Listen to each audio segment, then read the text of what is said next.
Hetzel.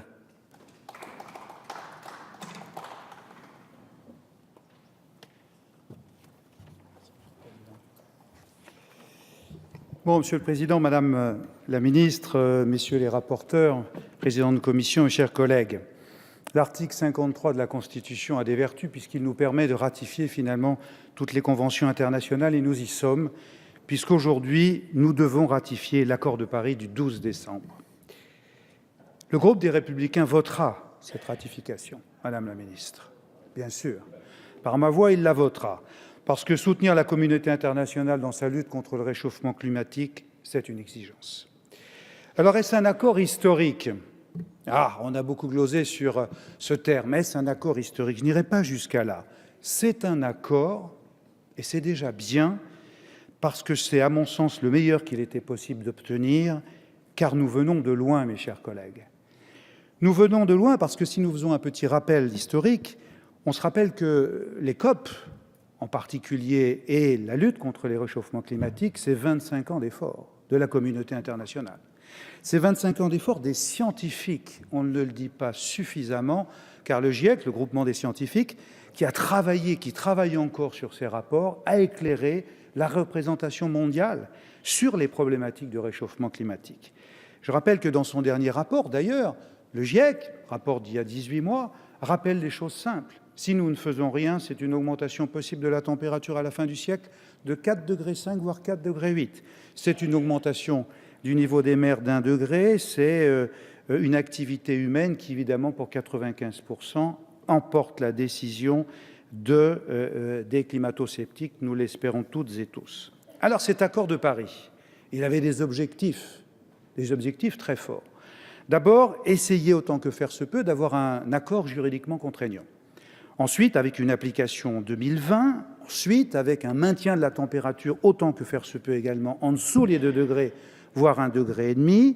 Ensuite, il fallait prendre, c'était une nécessité absolue, le relais du protocole de Kyoto, qui, je rappelle, date de 1997, appliqué en 2005 et qui se terminait en 2015. Donc, l'accord de Paris était nécessairement le bienvenu pour prendre le relais du protocole de Kyoto.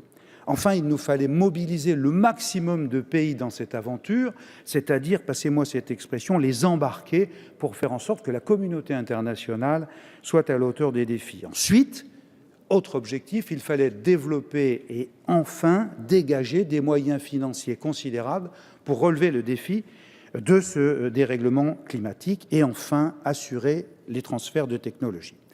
Alors, il y a des points positifs dans cet accord, qui sont même très positifs. Il y en a d'autres qui le sont un peu moins. Permettez-moi de faire une balance des deux. Sur les points positifs, d'abord, cet accord met fin à pratiquement 15 ans d'immobilisme de la communauté internationale. Je rappelle que tout a démarré à Rio en 92, qu'ensuite, après Kyoto en 97, nous avons vécu une période qui était une période allante, où la communauté internationale était plutôt mobilisée. Et puis, depuis février 2001 jusqu'en 2015, pratiquement 15 ans, nous avons fait affaire à un faux plat. Un faux plat d'abord qui a été déclenché par les États-Unis qui, en 2001, refusent de signer le protocole de Kyoto. Ça a mis un coup de froid sur nos relations, sur en fait les espoirs de la communauté internationale. Et derrière, comme un jeu de cartes, finalement, le Japon, la Nouvelle-Zélande, l'Australie, la Russie se sont fait tirer l'oreille, le Canada même, qui sortait du protocole juste avant sa ratification.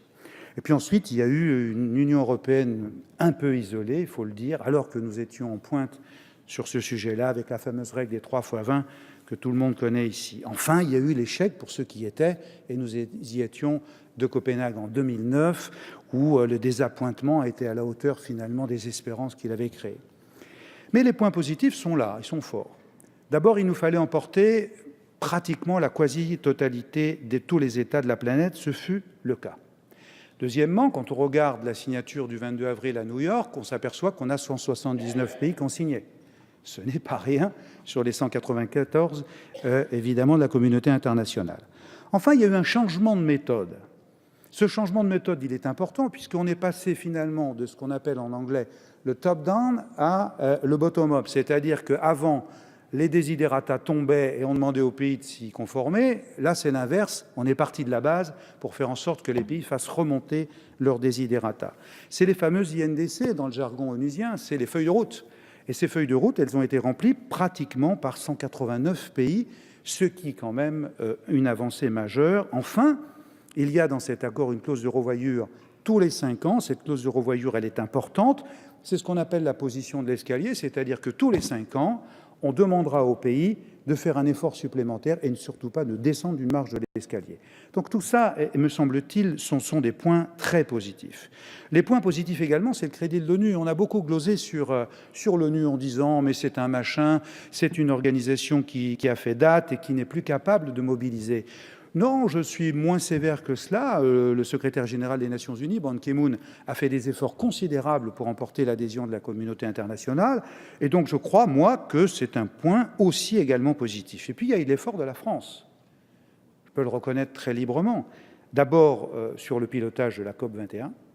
Ensuite, parce qu'il y a eu un très gros travail de la diplomatie française. Et il y a eu un très gros travail du ministère de l'Environnement, Madame la Ministre.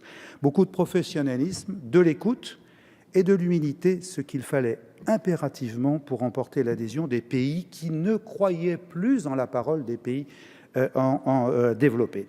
Donc en fait, une prise de conscience planétaire avec une quasi-totalité des États mobilisés.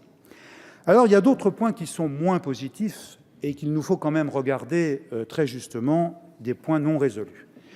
D'abord, la nature de l'accord, ensuite les objectifs des 2 degrés, enfin le financement et enfin le transfert de technologie. La nature de l'accord. L'accord n'est pas juridiquement contraignant. C'est un abus de langage. C'est un accord qui est tout au plus politiquement contraignant, ce qui n'est déjà pas mal, mais n'oublions pas qu'il n'y a pas de contrôle, de dispositif de contrôle, et ça nous pose un problème, et qu'évidemment, il n'y a pas de dispositif de sanction s'il y a un non-respect des engagements. Ça nous pose un vrai problème. Je voudrais prendre comme exemple Kyoto. On se rappelle tous de Kyoto. 97, 2005, la mise en œuvre, la fin en 2015. L'objectif de Kyoto de 2008 à 2012, c'était de réduire les émissions de gaz à effet de serre de tous les signataires de 5%. C'était modeste. Le résultat, ça a été plus 34%. Plus 34%, alors que nous avions un traité international. Mais derrière, il n'y a pas de possibilité de contrôle, quasiment pas, et bien évidemment, pas de sanctions. Ça, c'est la faiblesse de la nature de l'accord. Deuxièmement, est-ce que l'objectif en soi est atteignable, c'est-à-dire les 2 degrés ou les 1,5 degré? Je rappelle que la somme des engagements, la somme des feuilles de route qui nous sont remontées, aux Nations Unies et qu'on a collationnées, ne font pas les 2 degrés. Ils ne font évidemment pas les 1,5 degré. Ils sont plutôt aux alentours de 3 degrés, voire 3,5 degrés, selon les scientifiques. Pourquoi? Parce que ce sont des engagements volontaires.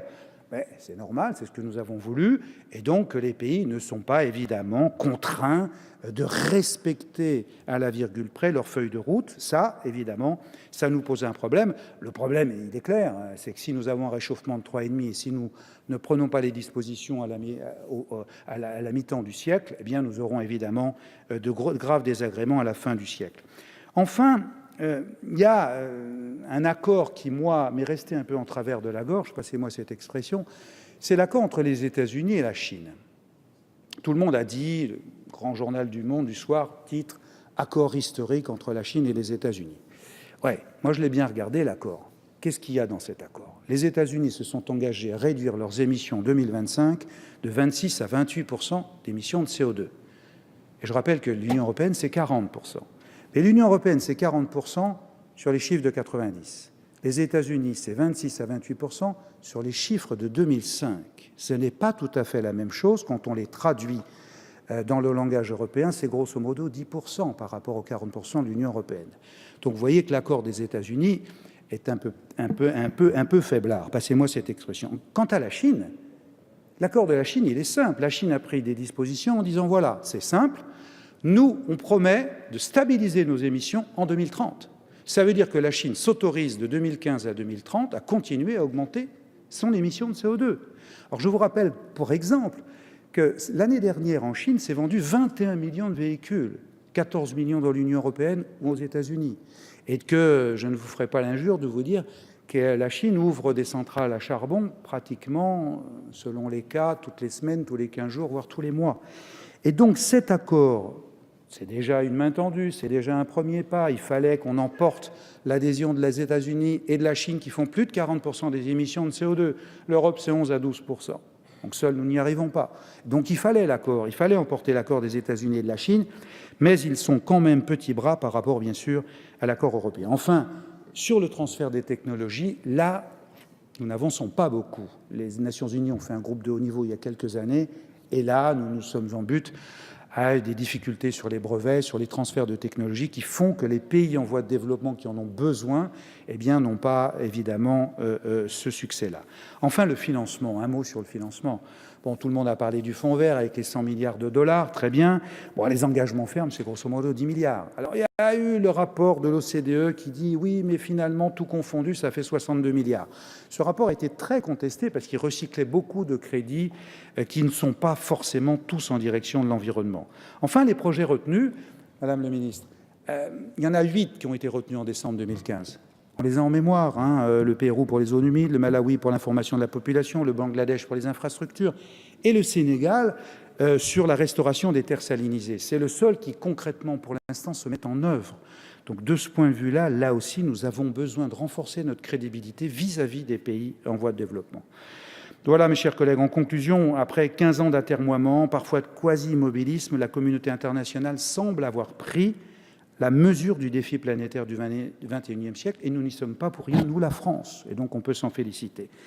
Et c'est vraiment le point positif, parce qu'elle est en mouvement. Il faut que nous soyons attentifs à la période de ratification. La France montre l'exemple, c'est très bien. Il faut que l'Union européenne accélère le pas, c'est un peu plus compliqué pour certains pays. On parle de fin 2017-2018. On sait qu'il faut 55 pays pour 55% des émissions pour ratifier.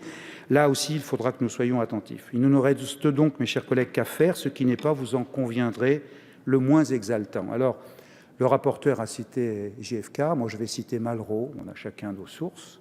Elles ne sont pas exhaustives d'ailleurs.